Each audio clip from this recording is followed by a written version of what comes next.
Octavo básico, mi querido curso. Paso a explicar la guía número 3 que les envié. Eh,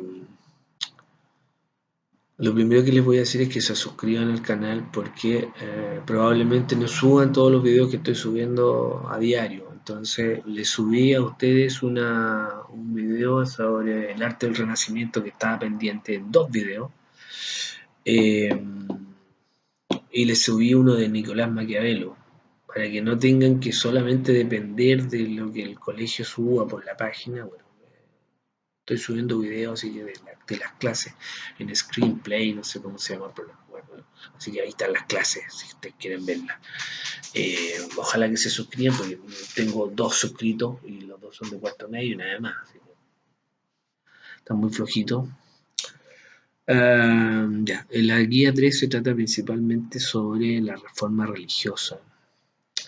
He subido solamente una parte de la clase, pero voy a explicar un poquito hacia dónde van las preguntas que quiero que hagan. La primera pregunta habla sobre la importancia que tuvo la imprenta de Gutenberg en los procesos culturales y religiosos del Renacimiento y de la Reforma. Lo primero que hay que decir es que antes los libros eran escasos porque eran copiados a mano, eran verdaderas ediciones de lujo solamente para príncipes o miembros de la iglesia o burgueses suficientemente enriquecidos para comprarlos. Eran escasos y carísimos. Generalmente lo que hacían era contratar a copistas. Por ejemplo, en el Renacimiento italiano, cuando ya no podías conseguir el libro, lo mandabas a copiar y tenías, no sé, 50 gallos copiando libros a mano. Cuando se inventó la imprenta se pudo producir muchos más libros a menor costo y por lo tanto hubo una difusión cultural del humanismo y de las ideas de la antigüedad y del renacimiento gracias a la imprenta. Al principio los grandes coleccionistas no tenían acceso no vieron con buenos ojos esta cosa de la imprenta, pero a la larga se impuso. ¿Ya? Eh, Eso para el Renacimiento. Y para la Reforma, el libro que más se imprimió fue la Biblia, absolutamente. Y más encima en esa época se empezaron a traducir a las lenguas vernáculas, a los idiomas de los países. Entonces hubo Biblias en flamenco, en alemán, en castellano, en toscano. Entonces mayor gente tenía acceso a libros y a la Biblia y además tenía acceso a, a los evangelios directamente. Porque imagínense, la Iglesia Católica tiene a los sacerdotes como intérpretes y guías de los evangelios. ¿Ya? Entonces, la gente no sabía leer ni escribir. Probablemente las misas que eran en latín no entendía mucho la gente. Entonces, cuando se empezó a tener acceso a la Biblia y a los evangelios en los idiomas originales, mayor cantidad de gente tuvo la capacidad de tener acceso a los evangelios y, y poderlos leer e interpretarlos a su manera. Eh, de hecho, Lutero conocía bastante bien como monje Agustino del Antiguo Testamento, pero no el Nuevo. Entonces, la imprenta va a contribuir a la reforma, ya que mayor cantidad de gente va a tener acceso a interpretar los evangelios a su parecer. ¿Ya? Eh, Después viene una pregunta acerca de la reforma religiosa, en qué consistió. Bueno, es la división de la unidad del cristianismo. El cristianismo durante la Edad Media fue católico, pero a partir de la época moderna el cristianismo se va a fragmentar en distintos cultos y religiones hasta el día de hoy, casi hasta el infinito, ¿no es cierto? Y la Iglesia Católica dejó de ser la única forma de entender las Sagradas Escrituras. Luego viene una pregunta sobre los principios fundamentales del luteranismo. ¿Cuál era la idea de Lutero? Básicamente Lutero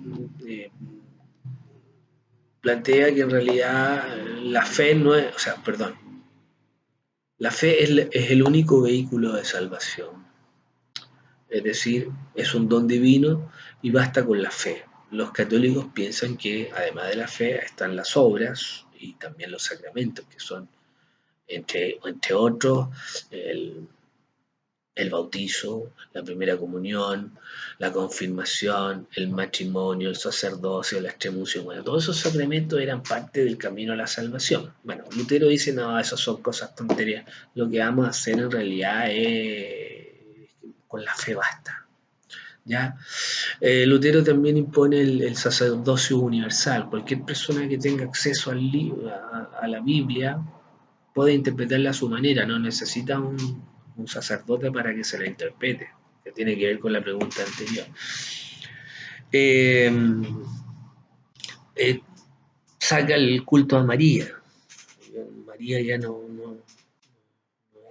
es objeto de veneración.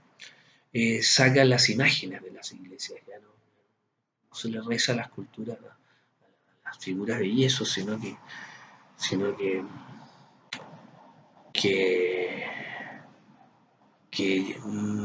hay solamente una cruz adelante, las iglesias luteranas. ¿Qué más? Niega la consubstanciación y la transubstanciación. Para los católicos, cuando se celebra la misa, eh, el pan y el vino se transforman en sangre y eh, carne de Cristo. Entonces lo que uno hace es comerse y tragarse a Jesús a través de este sacrificio incruento que es la parte final de la ceremonia católica, que es tomar el pan y el vino. Es decir, eh, mediante la bendición del sacerdote, estos elementos naturales se convierten así literalmente en sangre y carne de Cristo. Lutero dice, no, hacemos la misa pero para conmemorar simplemente, simbólicamente, la última cena. No existe la consustanciación ni la transustanciación. Esas cosas ya para Lutero no son reales. Eh, ¿Qué más? Permite el sacerdocio como el sacerdocio universal elimina el tema del celibato.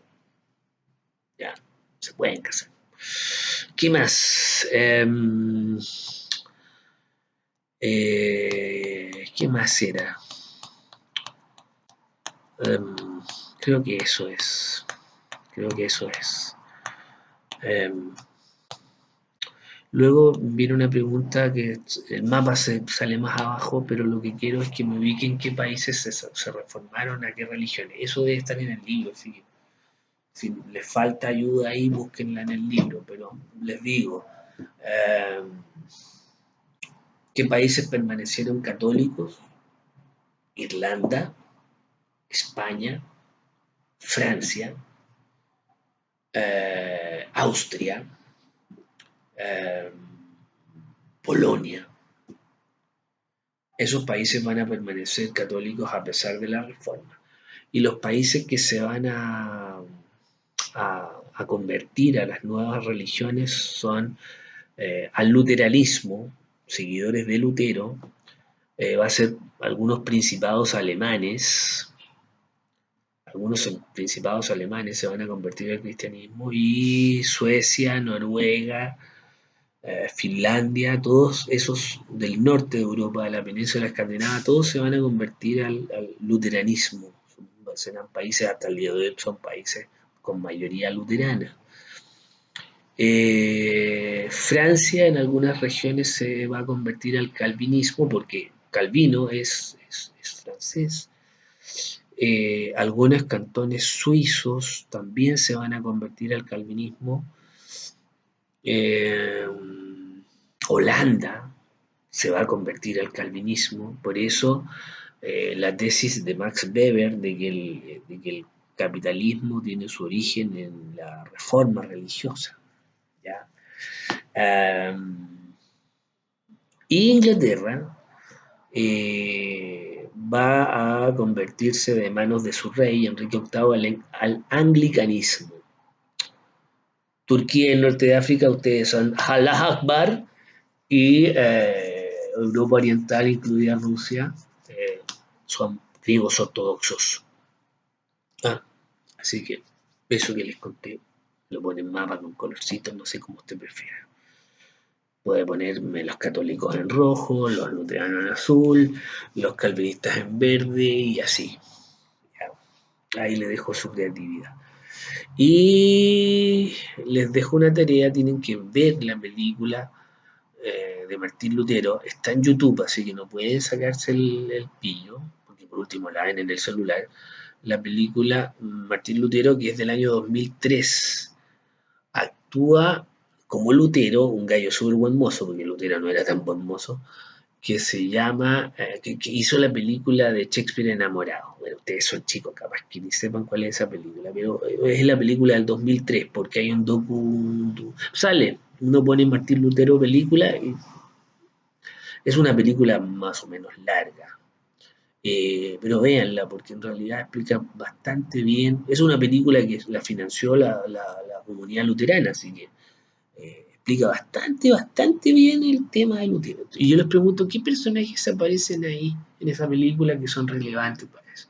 Bueno, con nombre e importancia histórica me pone quién fue el Papa que lo tocó enfrentar a Martín Lutero, quién fue el Papa, quién fue el emperador